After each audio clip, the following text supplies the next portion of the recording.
Hey, what's up, everybody? Today I'm going to be explaining to you probably what's going to be the best or easiest way in order to get into disc golf. And usually step one is to find yourself a disc. There's a pie on my Pluto platter.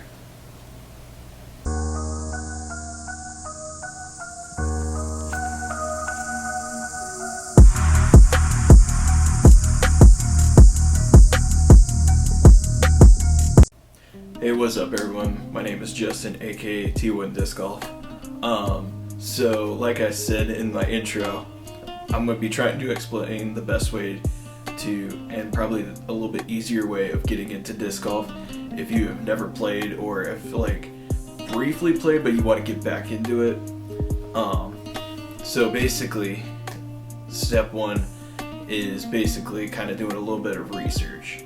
Now, the easiest first step is usually just going and finding a disc, but you could say, well, there's thousands of discs out there, there's all these different types and stuff like that. Now, you could go and pick and choose which one you want to try to start out with.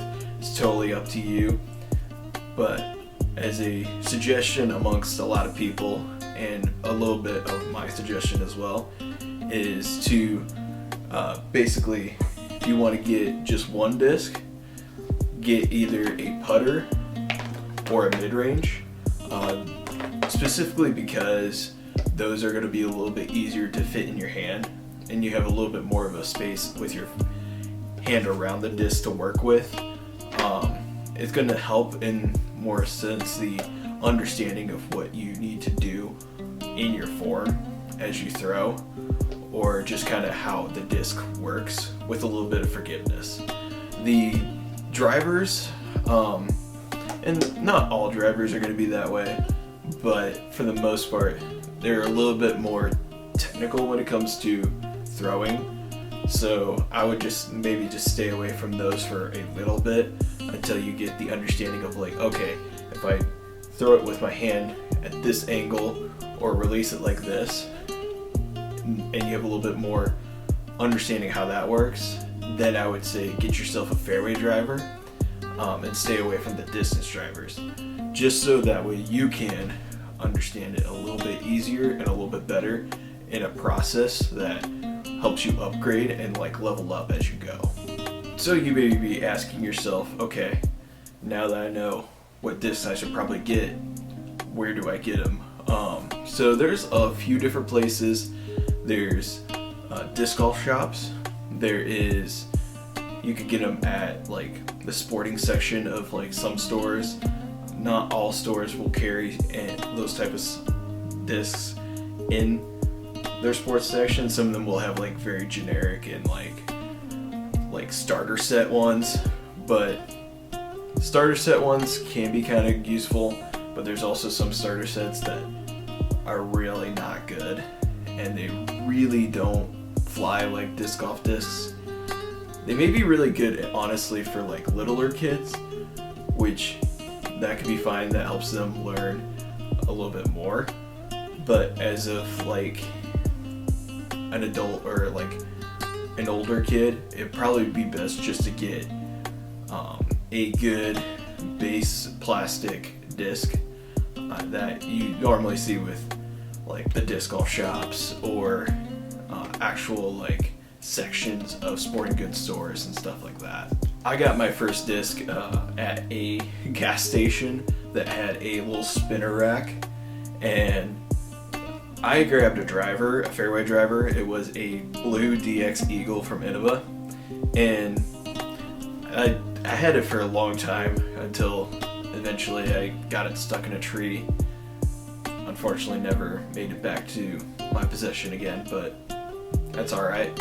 You live and you learn those mistakes. But anyway, so they could be all over the place.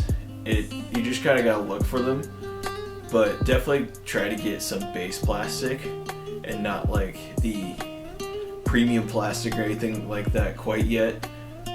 Those are going to be best used when you have a better understanding of flight and your form and stuff like that, and you're more willing to understand what does what and how it affects it. And honestly, that process could be like in a matter of a few weeks, it could be a matter of years. It's up to you how you want to learn, how you want to play and pace yourself. It's all totally fine. So the next thing that needs to be done is basically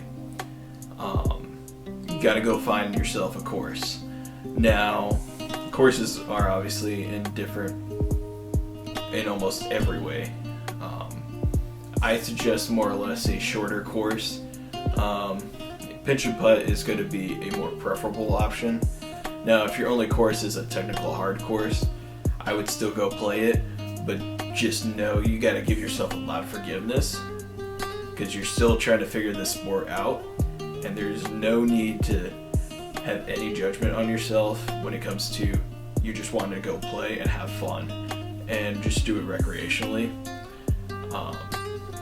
We're not out here to compete at the point of just starting. Competition could be later on. You can have friendly competition if you're in a group of people, but realistically, being in all that competition, it's just not really going to help you quite right now. It can help you learn in specific ways, but more or less, just starting out, there's no need to look at someone else who knows what they're doing and compare yourself to them, because honestly, it's either going to kind of disappoint yourself or kind of degrade yourself, and that's not really what we want. When you do go look at someone else playing, you basically want to learn from them and just see how they're doing it.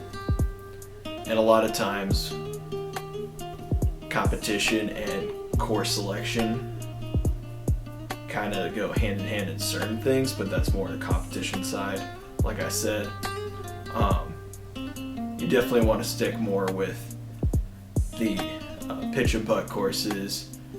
They're like a little bit shorter holes. They're roughly from like 100 to maybe 250-ish. You might have a little 300-foot hole that's in there in the mix as well, but realistically, those are more the courses you want to try to go with, because you get the throws that you are more capable of throwing, and you're also going to be able to understand shot shaping a little bit more, and you don't really need to put a whole lot of effort into going to throw.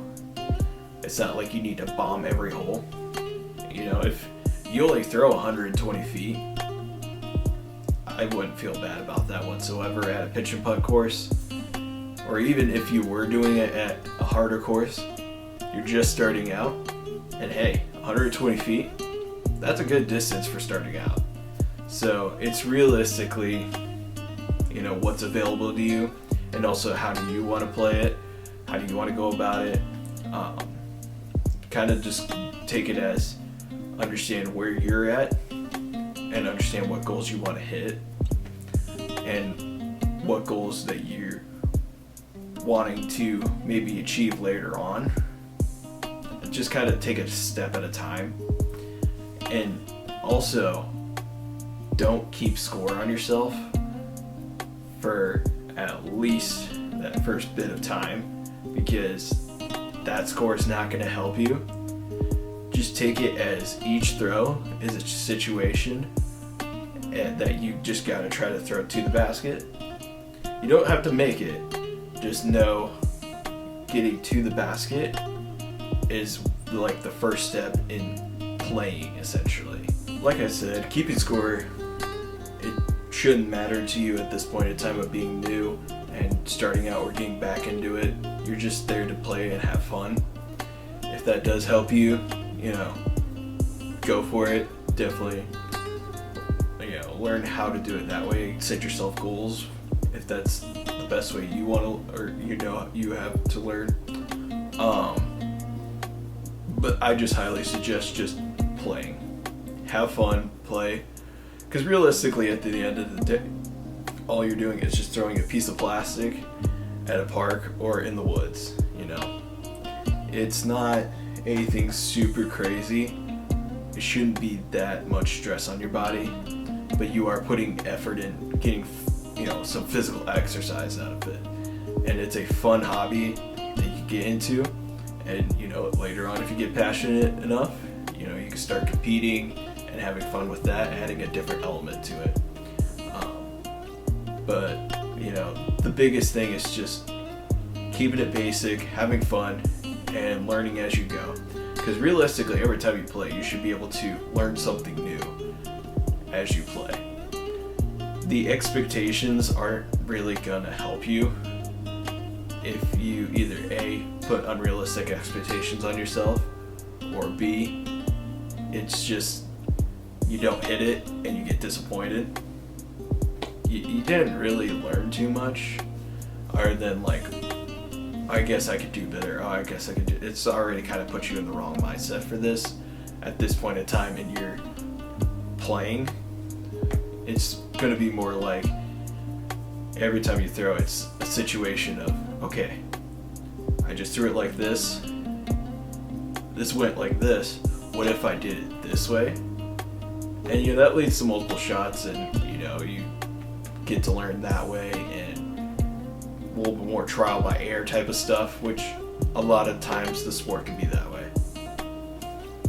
Now, once you got all that figured out and you have kind of all that, you can go watch other people's channels and stuff like that. And later on I'll have a video of myself on going competing or learning to how to be more critical and stuff like that on your form and stuff like that.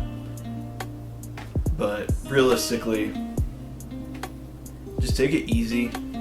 There's no need to stress out your body, throwing all these crazy shots and stuff like that. Just keep it basic with the type of shots you throw, because damaging your arm and putting all that stress on your body right now, especially in the fact of there's some muscles that you don't ever use and you're going to be using now, and that's going to hurt after a while. And if you haven't felt any pain from that already after playing once or twice, you get to learn that you have certain muscles in your shoulder that you just never knew were there.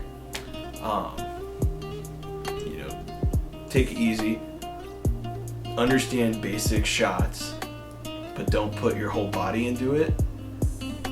Put enough effort into it to where you feel like you're pushing yourself a little bit, but you're not exerting too much, because just like ball golf, if you try a little too hard, you're going to lose control of how to hit the ball, where that ball is going to go accurately. It's just the same kind of concept. You go to force something, that disc is meant to fly a specific way, and if you force it with more spin or anything like that into the disc, that disc is going to react a little bit differently than how you probably want it to fly. And quite frankly, if you don't understand how to throw it with that amount of effort, it's not going to help you in the end, realistically. Just take your time learning from other people or friends you play with that you just take a little bit of pieces of their throws and technique and kind of just see if what works for you. Everybody's going to be different. Everybody's body is different. You're just learning essentially, okay, how can I hodgepodge my throw, my form, my technique? And some could say that there is a universal few techniques that have to be done and this is how it works. Yes, there is that, but also at the same time, everybody's body's different. You're going to have to do it a little bit different than how the standard is. And quite frankly, that's okay. Everybody's putting is pretty different if you really break it down and look at it. Everybody finds their balance different than other people. Everybody, when they release the putt, it's going to look a lot different than a lot of other people. And, you can mimic and copy pros and stuff like that. And if you get that figured out and then you're throwing and you're getting the results you want, cool. You're figuring it out, you're learning. But do know, you know, not everybody's going to be exactly like Calvin Heinberg. Not everybody's going to be like Gannon Burr. Nobody's going to really be the same as like Simon or like, you know, Owen Scoggins, Cat Merch, or anything like that. You know, everybody, when they go to play, it's just what's comfortable for them, what's fun, and what's helping their body be able to play longer, essentially. So just make sure that you're not only helping yourself, but you're also helping your future self by keeping it basic and easy, and slowly over time building the strength and the muscle memory to be able to play and learn more now and later on. So that's basically it. I don't really have too much more than that. You know, the biggest thing in the end, no matter what you do with this sport, just have fun. Enjoy playing, enjoy being out in nature, enjoy just trying something different that you wouldn't normally be doing. And you know, it's exercise, it's getting yourself in moving, but you're not exaggerating yourself in some running or anything like that. It should be a sport where everybody should be able to do it, but do it at their own pace. And everybody's going to be learning something new, no matter what they do. It's definitely more a situational sport than it is a consistency of the same thing every time. You want that consistency, but realistically, you gotta look at where you're at, where you're going, and how do you get there. And quite frankly, taking your first step at where you're at is always going to be something you should do, instead of being like being at where you're at and be like, okay, I want to be like a pro, I want to go play like a pro. Because realistically, just starting out or getting back into it, I'm gonna be sorry to say this, but you're just not gonna be a pro quite yet. You know, it's gonna take some time, it's gonna take some effort, and quite frankly, a big learning curve. Not just one time, but over a long period of time. And some people, you know, it happens naturally and quickly, you know, good for them. But their process to them probably looked a lot different than how it would look for you.